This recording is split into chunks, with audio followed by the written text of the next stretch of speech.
Hi, I'm Mary Kopsinski, the CEO of Regulalytics.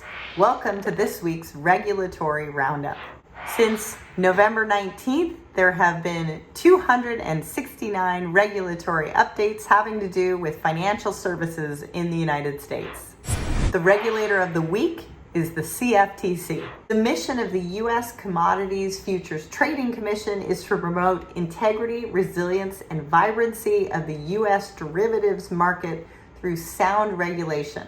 In their 2019 annual fiscal report, they observed that they made over 69 actions amounting to $1.3 billion in fines. While the number of actions is a slight increase to previous years, the total monetary relief is a 39% increase over the previous fiscal year and the fourth highest total in agency history.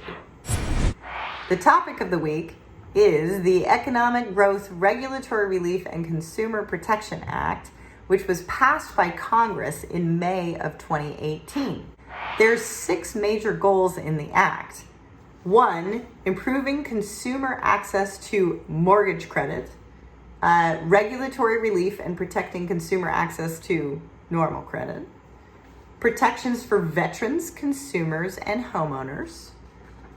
4, tailoring regulations for certain bank holding companies.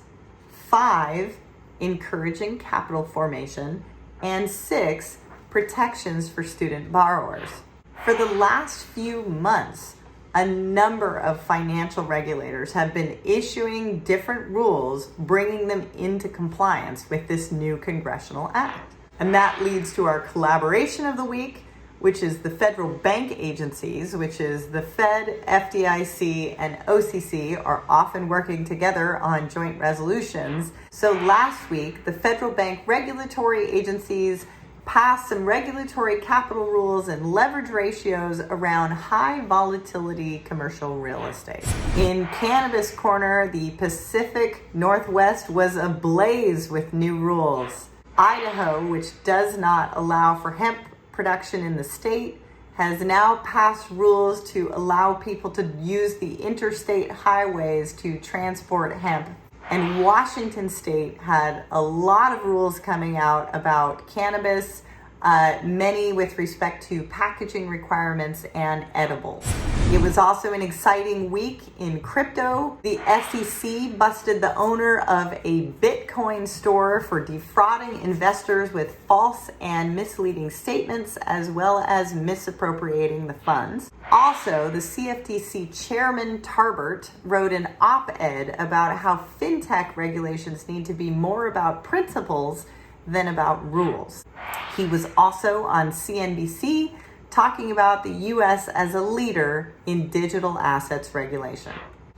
And finally, Florida updated its rules for money transmission. So if you are offering crypto products or digital products to Floridians, you may want to double check that you are in compliance with these new regs. That's it for this week in Regulalytics U.S. Alerts.